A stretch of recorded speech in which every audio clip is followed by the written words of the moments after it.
This is Transport BT, a podcast of BT correspondents.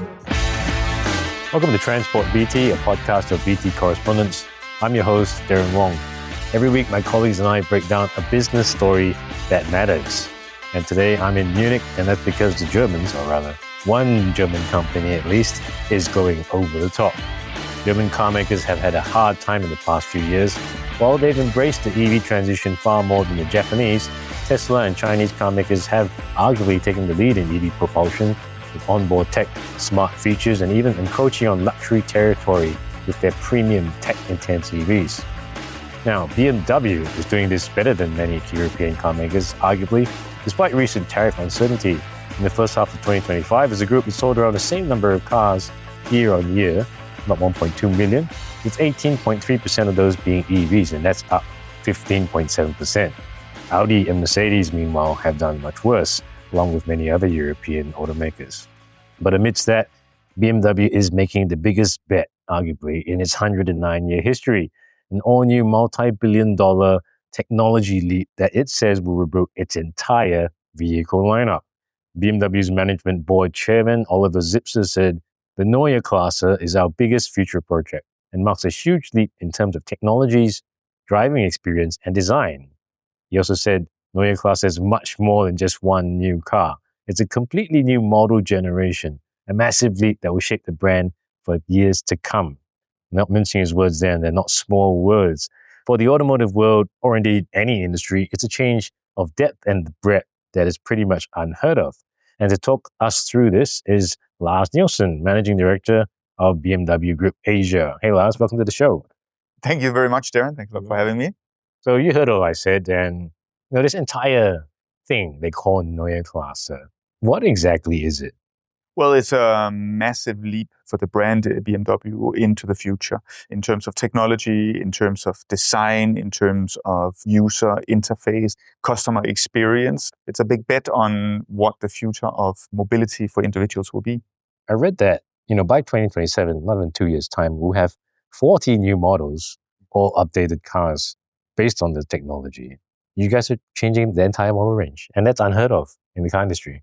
Yes, that will be the case. It's across models. I mean, we do have a fairly widespread model program these days. And obviously, the more you can get the technology out, the more sense it makes in the end as well. So obviously, that has been part of the plans from the very beginning. So explain it to our listeners, what is the rationale for that? Because German automakers tend to be quite conservative. I mean, BMW is arguably the least conservative with all its wild ideas in its history. But even by your standards, that is pretty wild. So why? This is obviously not planned yesterday. This has been a bit of a time on the way, right? Well, I'd say typically design, technology, and model development for us tends to be a little more evolution than revolution. So obviously it has fed on since the beginning. You may remember we launched electric mobility or BEVs in Singapore back in 2014. That part of it is not so new for us anymore, but it is clear that we've had to have an answer that is efficient and an answer that is all-encompassing for the future. One of the things that really stood out to me at first was, you guys claim 800 kilometer range in the first model, which is the iX3. And that, you guys are already outgunning most of the other EVs in range already. I think that's a big deal. Obviously, that's a big point, but that is part of the investment in technology, obviously. I think it's also a step that is required, a step that needed to come. Speak with customers, it's what they're asking for. I say we do not want to have concerns or think too much about the ability to charge, how often we need to charge, et cetera, et cetera. You mentioned 2013 and 2014. So for our listeners who don't know this, in 2013, BMW had a huge launch, and it was their first fully electric cars, the BMW i3, and well, there's a plug-in, the BMW i8. That 2013 step, that big leap into EVs, it was before any other major manufacturer did it. Although commercially that series didn't do that well, it set you up for this, right? But what do you think has changed in that 12 years that now, you guys are making this gigantic leap forward again in EVs? So for one thing, obviously technology has developed since then. And you're absolutely right. There are loads of learnings through the EV generation of the i3 and the i8, as well as what was launched a bit later towards the ends of the 10s. And that's what I meant also with it's a little more evolution than revolution, to be honest. So we've been advocating the power of choice for quite a while. What do you mean by power of choice? Typically what we say is you choose the car that you want, and then you choose the drivetrain that you want as well, right? Not the other way around. Exactly.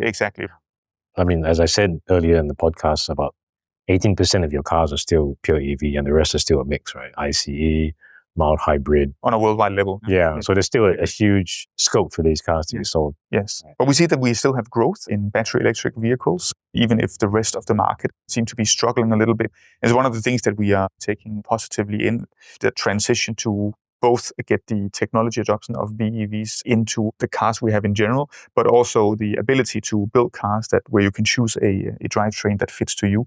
That's a development that we seem to have mastered. And this is what you're seeing essentially also in the launch of Neue Klasse. And that's why we're saying 40 new models over the next couple of years. That's a good point, actually, because I mean, I've spoken to Chinese car makers, Japanese car makers.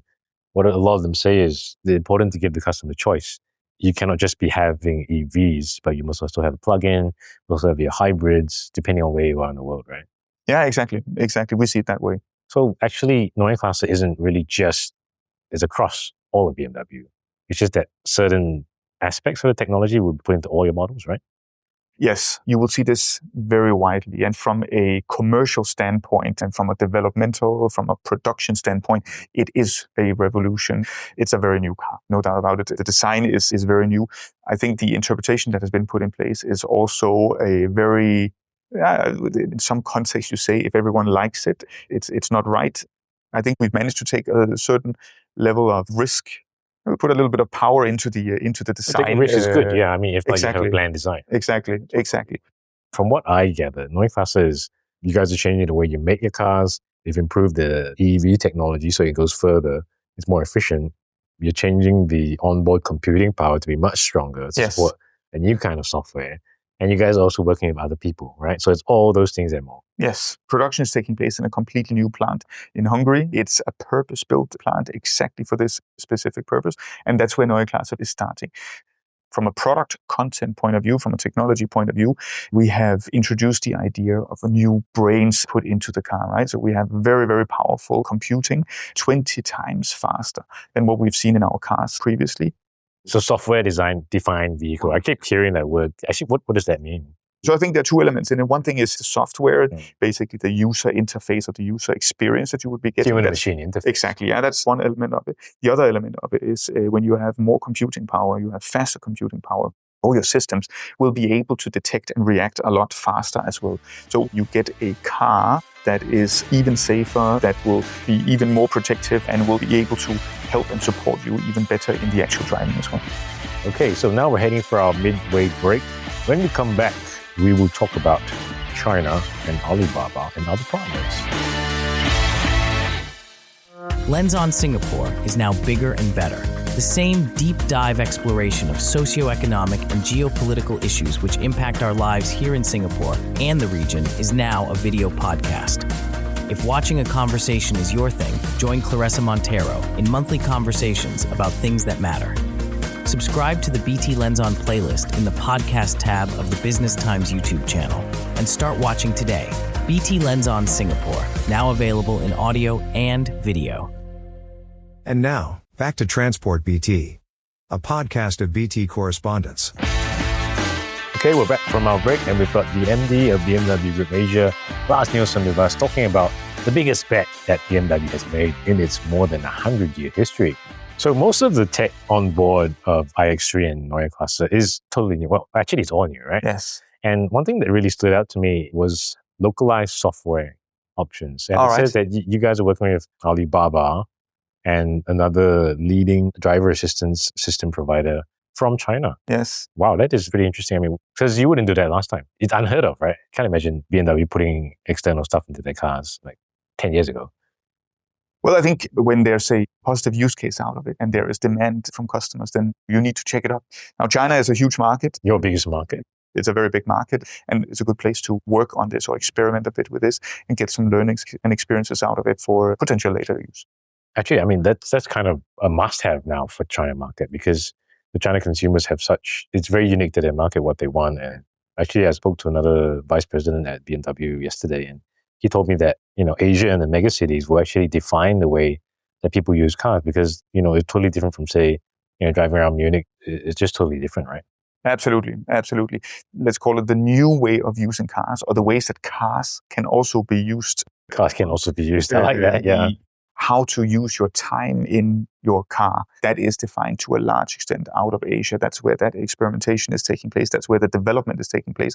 In Europe, you're still commuting from A to B. You want to do that in a nice way, in a comfortable way. In many of the Asian, particularly bigger cities, that sensation of driving the way that is known in a European context doesn't really exist to the same extent. You spend a little more time on driving either slower or maybe even standing still. Unfortunately. Well, maybe fortunately, with the development of the technology now. So when do we get karaoke in BMWs? Are you looking for a date now, or? Not yet. I mean, that's the thing. It's like, that is where localization really comes in. Absolutely. And it's ideas like this that obviously inspires that further development. Karaoke is one example. You would have seen already in the 7 Series, we have the very big entertainment screen sitting in the back, watching movies, for example. And we have just introduced as well in Singapore in-car gaming. Oh, really? Right. So you have a game where up to 4 people can participate. We have a number of different games that you can choose on. Oh, you haven't tried that? No, I haven't tried that. Oh, Derryn, we have to. So I challenge you to game of Pac-Man. Was that too old school? I'll find something suitable. Don't worry about it. All right. So, to me, that's kind of reflective of the idea that for a lot of EVs especially, it becomes really a consumer item like a smartphone. It's no longer just something you drive for fun or whatever, which is very different from 100 years ago when BMW started. So cars have become really more like an appliance rather than a car, as we understand it, will continue. And at a brand like BMW, you guys put driving at the forefront. How do those two things live next to each other? From our point of view, the utilization or the use cases, the amount of different ways you can use the car is increasing. But for BMW, the starting point doesn't change. Car is an object that helps you move from A to B. That needs to be done comfortably. That doesn't change. But all the different elements have been added. So I think in order to be competitive, in order to be relevant for consumers going forward, you need to be able to offer a product that satisfies those needs and those demands. And that's what BMW Group essentially is working for. I mean, last time you buy a car, you change the wheels, you change the paint, and that's it. And then now you can choose anything you want. Yeah. You can pay for your heated seats, but I can pay for my more, dynamic handling. So it's going to be really like that, like where I spec exactly what I want. Well, we would argue that this is the next level of individualization. Now you're not only looking at your wheels, the colors. Now we're looking also at the digital part of the car that you can spec, you can set up. I mean, you look through the menu of a BMW or a Mini today in the iDrive menu, you look at what amount of things you can manipulate, you can change, you can set up. No, but it's true, huh? So obviously that user interface needs to be perfect as well, because otherwise it can get a little overwhelming. So a new kind of BMW that goes further, handles better, is smarter, can get more and more improved software over the air. Faster, safer. Right, okay. What are the drawbacks? It's going to cost a lot, right? It's going to be as competitive as ever. I'm sure it will be, yeah. Okay, but isn't this a kind of a tricky time to have a huge bet? Because we all know the tariffs are creating a lot of insecurity everywhere. Luxury car sales are down across the world. Our friend in the White House has got 3 more years. How is BMW gonna manage that? So BMW has existed for 109 years now. We're going to go 110 next year. I don't think you can celebrate that many birthdays without being very agile, very flexible, and fast reacting. So BMW Group is going to continue to be exactly this, and we're going to continue to work exactly like this. Whoever is sitting in government, what kind of politicians are there, how the economy develops. I mean, volatility is going to exist anyway. That's just how the world works these days. You have to be fast. You have to be good at what you're doing. You have to be excellent in understanding what customers actually are looking for. And this is what we're trying to do in the end. Great. Thank you, Lars. So that was Lars Nielsen, Managing Director of BMW Group Asia, talking to us about BMW's huge bet on its future. Next week, BT correspondents will be back with another episode on why high rents could be pushing your favorite restaurants to shut. So do check that out. Thank you for listening. We'll see you again next week.